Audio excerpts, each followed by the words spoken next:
Hi guys, Jay Smith here, welcome to the AskGolfNut channel and welcome to the PXG Bonanza. I've already done the Black Ops iron, I've also done the Gen 7 XP, and it is time for the 311 Gen 7 P, the standard normal P. Now this blends more into the player's side, that's yet to come. This one's a little bit more sensible loft of 30 degrees and also the shaft length is down to its normal 37 inches, along the same lines as the other 317 players side of things. The XP and also the Black Ops are slightly longer. All the technology inside this head is exactly the same as what's in the XP. It's just with this one being slightly more traditionally lofted, not quite traditionally 30 degrees loft to a 7-iron, and also smaller body. It just sort of blends in a little bit better with the player's side. I will be doing this test at 3 different swing speeds. 70, 80, 90 miles an hour, and also my heat map testing where I hit it all over the face and see how much drop off we get from non-optimal strikes. Looks wise on the golf club we have a still fairly thick top line. It's thinner than that of the XP, but because of its chamfering and its rounded edge it doesn't actually look as thick as it actually is. Sole thickness is now getting smaller. We've gone from Black Ops to XP into now this one. It's getting slightly smaller as we go through the range. We still do have half okay decent sized blade lengths. These are more down the medium size, though the other two are definitely bigger and so down by the golf ball with that difference in blade length. It does look a much nicer golf club and the offset starts to come away. We have obviously got the same technology in this as the XP. We've got tungsten in there and also that back weight. That back weight there is an amazing thing, especially for custom fitting, because they can change the swing weight. And then also with the heavier weight it does actually add a little bit to the MOI or forgiveness of the golf club depending on what your setup is. Let's go give it a hit because this is 5 times forged. It's a forged body with a miraging steel face. Let's go see how it gets on. Again, that's just nice. I do like these irons. I do like the Gen 7 range. They are poppy, absolutely, but work really well. Club path and face to path is not bad whatsoever. That's why it's just gone out to the right slightly, but 3mm toe, 2mm low, decent strike, can't complain. Launching really well, 21.6 degrees, but 41 yards in the air and 51 degrees ascent angle. I can't do that with my 6-iron. This is 30 degrees of loft, which basically is exactly the same loft as my 6-iron. This is ½ inch shorter, I think, in length of shaft, but it is a 7-iron.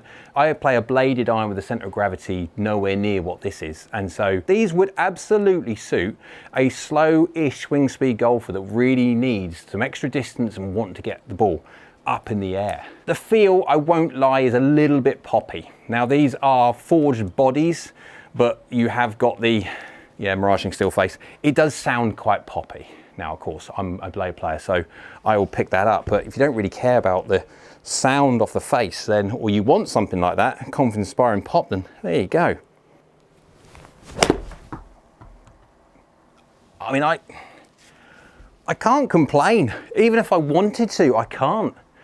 I mean, the only thing is the feel is just slightly loud, but that's it. Club path 0, face open by 1 degree, that's it. 2mm high, 6mm toe, good strike.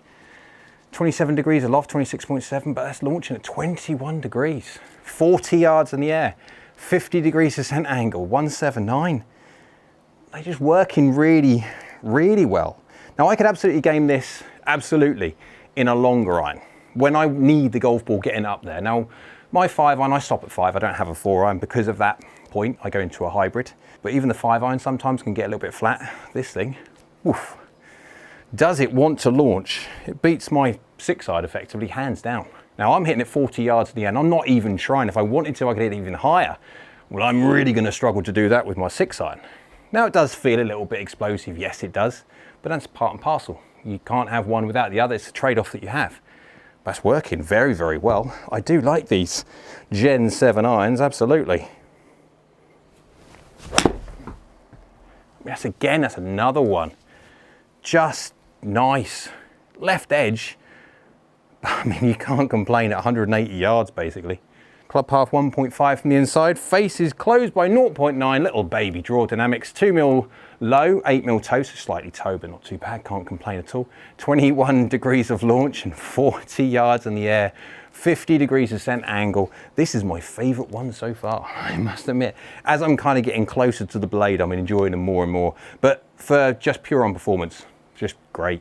Just works exceptionally well, like really does. Just wants to go up and launch. Right, last one. Then I want to hit it a load of times, high, toe, heel, low, all those weird and wonderful spots. And then also the forgiveness testing too.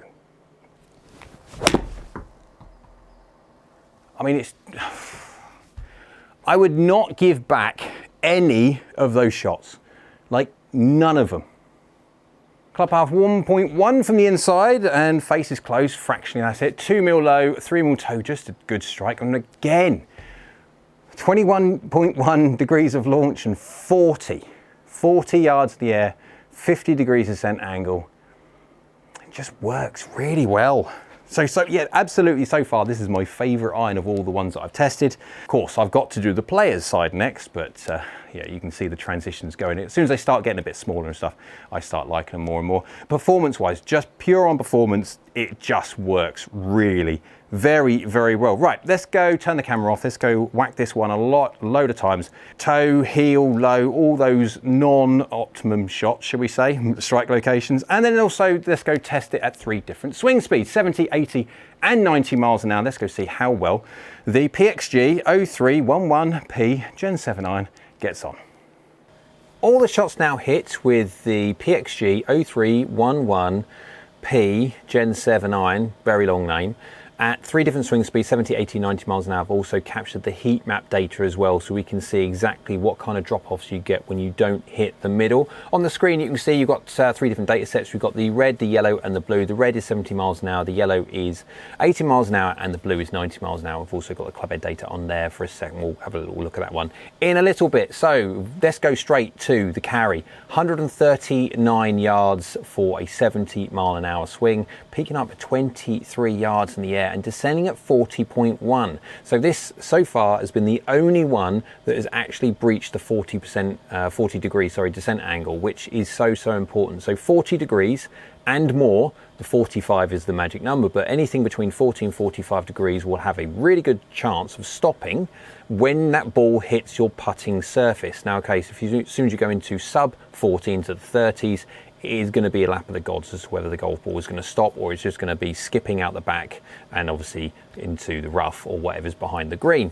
And so it's really nice to see a 7 iron at 139 yards, which is like 1 yard off 140, and still be technically functional. Now, of course, this is a collection of decent shots, and so if you were to mishit this, then of course you are not going to get the ball speed, and that means you will get drop off, and so it will go into the sub 40 to get into the 30 degrees and then not.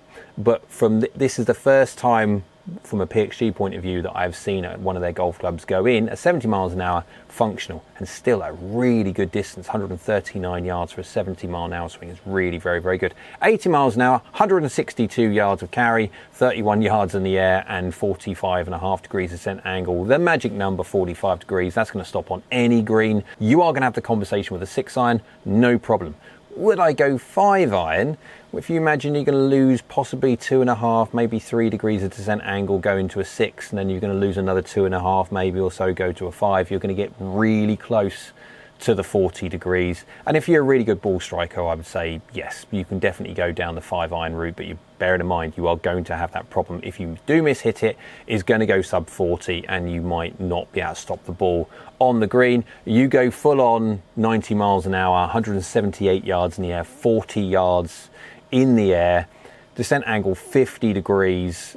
Just this golf club, it doesn't matter what speed you swing it, that just wants to get the golf ball launching. The launch factor of this golf club is ridiculous. It's got to be one of the highest that I've ever tested. I noticed that when I was hitting shots on camera, the golf ball just flies up. It is a really impressive iron for getting the golf ball airborne. Look at the club head data. You've got 70.5, 80.5 and 90.8, so within 0.3 of a mile an hour of all the 10 mile an hour jumps on the data sets. Efficiency 1.39, 1.38, 1.35 is an interesting one on this golf club. Efficiency is just a measure of bang for your buck. So how much ball speed do you get from your club head speed? I found that this golf club is absolutely more, shall we say, efficient the slower you swing it. As soon as you start going not hyper fast, because 91 miles an hour is not hyper fast, but if you do go faster, then there is a certain point where you start dropping off of efficiency. Now that's common amongst most, if not all, golf clubs, because you lose, as you swing faster, you lose more energy in wasted stuff like sound, how it cushions and stuff and doesn't spring back. But this golf club, absolutely, really so, is extremely good for mid to slow swinging golfers. And one thing I would also say is a good thing about the fact that it doesn't have the same efficiency at 91 miles an hour, 90 to 91 miles an hour, as it does at 70 and 80, is the fact that this golf club is going at 178 yards. Now, the good thing with 178 yards, it's not too far. That's my 6-iron distance, and so absolutely I could be using this kind of iron. I could definitely use this in a long iron, yes. I don't think it's got the feel and stuff that I want when it comes to my normal shots, but from a launch point of view, it's just brilliant. If you look at the angle of attack, that's very, very similar. Club path is very, very similar. Face to path is very, very similar. And of course the loft. If you look at all of the 3 data sets, there is half a degree of loft difference between them. That is it. And of course you have the strike data on there as well. If you want to have a quick look at what it looks like from a visual point of view, a graphical representation, there you go. Sometimes people like to see the graphical side of things. They learn that way rather than see a just stream of tabular data. So let's go have a look at how it works at 70 miles an hour. You have got a maxed out one here, got one out the middle, bar 1 millimeter. It's 24 yards in the air and 42 degrees descent angle. That goes back again what we were saying about the 70 miles an hour. This is potentially functional at 70 miles an hour at around about 137 to 140 yards. There are not many golf clubs with flat faces, not talking about hybrids, that can do the job that this P does. It's like properly impressive. If you then go to 80 miles an hour, you've got one here at 31 yards in the air and 46 degrees descent angle, 2 mil high, 3 mil hill, so within a very small amount, working extremely well, just doing a properly good job. And of course, if you're going to hit 46 degrees descent angles, absolutely have the conversation with 6, maybe not necessarily the 5. And if you go 90 miles an hour, as you can see here, 42 yards in the air and 51 degrees descent angle. This is a middle strike, and I'm not trying to hit it high, I'm just trying to hit it in the middle to see exactly how well it works. And it works really ridiculously well. This, for a fast swing speed player, could absolutely be a long iron replacement because it just works so well. Let's have a look at the forgiveness side of things, and the most important thing for me is to show you the heat map. So on the screen you can see there you've got the green is good, the yellow is not bad whatsoever, the orange is so-so, and the red is please don't hit me here. That is a measure of drop-off. You can see the percentages on there. That is when you move away from the middle, how much percentage drop-off of ball speed do you get. So if you look at the top, you've got the 0 at the top and then minus 22 on the right-hand side. That denotes a heel, so you're looking at the golf club face on. And then if you look on the left-hand side, you've got 22. That denotes the toe. If you go high, it's 22, and low, at minus 22, so you can kind of get the idea. So let's just say you are going to go hit this one at 22 millimeters toe and 0 mil high or low, you are losing 5%. So, which isn't bad. And if you move no different to the other one, the XP is very similar. If you move over to minus 22 for heel, you're losing 6%. And of course, if you then deviate low as well, compound the error, you can start losing some ball speed quite quickly. But that's fairly common in most golf clubs. But then again, guys, if you're going to start hitting something 22 millimeters toe and 10 millimeters low, I'd be looking at lessons rather than golf equipment. But there you go.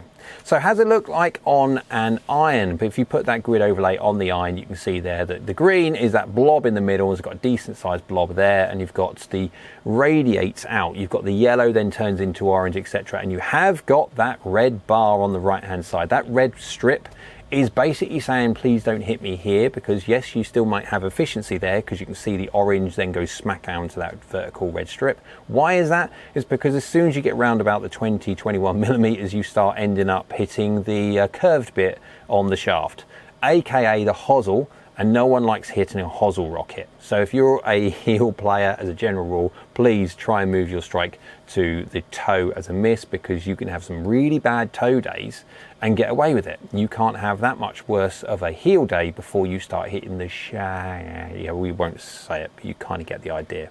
Why is it important? So if you have a look on the screen here, you can see a table on the top and bottom and a imaginary hole. That imaginary hole is 155 yards long and is 27 yards deep is that green. Now this is an imaginary hole. Of course, on your own golf course you might have a force carry with a bunker in the front, or you might have heather, or you might have some kind of obstacle that you need to hit a force carry. And of course, going back to the grid that we had, the heat map grid, you can see there, if you go by the top one, so shot distance in yards and the bottom is shot distance in meters. If you go 155 yards and you have a nominal 2% miss, you're looking at 9 feet of putts. You're losing out on 9 feet, which is not a lot whatsoever. If you move over to, say, 10% at 155 yards, that has now got to a 47-foot putt, which is 16 or so yards, and so that is now missing the green, and that will now hit the drink. And so it's important to know that how a golf club works, where it's forgiving, what point it's forgiving, where you hit it as a generalized miss, because some people hit off the toe, some people off the heel, and some people off low. And this golf club is absolutely suited to the guy or girl which moves around the middle in a kind of non-particular way. It's like a linear kind of radiated blur from the middle. Not necessarily someone who absolutely concentrates all their shots on the toe. There are golf clubs out there which very much so do focus on, say, toe shots as a clear, forgiving miss hit, but then suffer from other places because they're moving the center of gravity into a certain location to protect against a certain miss. So the conclusion to the PXG 0311P Gen 7 iron, looks wise, it's getting smaller, and when you look at the XP, it's their biggest Gen 7 one in the range. Of course, this one is just slightly smaller than that, and it does look nice. It's starting to look more like what I want from a golf club. It is in the player's distance sector, so it is hollow bodied. You've got all the tech in there to try and quieten it down. It is a forged body, but it has got that miraging steel face, but it does look a very nice package. Performance is an interesting thing because of the way they've got the center of gravity. The golf club just wants to send golf balls to the moon. It just wants to put balls up in the air, and it is a really, really good thing. This golf club absolutely will suit a lot of golfers, low swing speed, mid swing speed, and even high swing speed golfers that need the help that this golf club clearly provides. It's a really good thing from PXG to create. I like the P, I really do. It's time for the T next, and also the CB and the ST, the blade, which I'm looking forward to, and then also got the Black Ops driver as well. That is the golden goose for PXG without doing any kind of spoilers already. It is one impressive driver, so you can't miss that one. So make sure you get down there. There's a little subscribe button, red, go on, click that one. YouTube loves it, so do I. Also down there is a bell icon. That is a notification bell, so that will let you know when I upload all these videos while you're down there. Also, if you can give everything a thumbs up, I like it, YouTube likes it, everyone likes it. Thank you very much, and we'll see you all again very soon.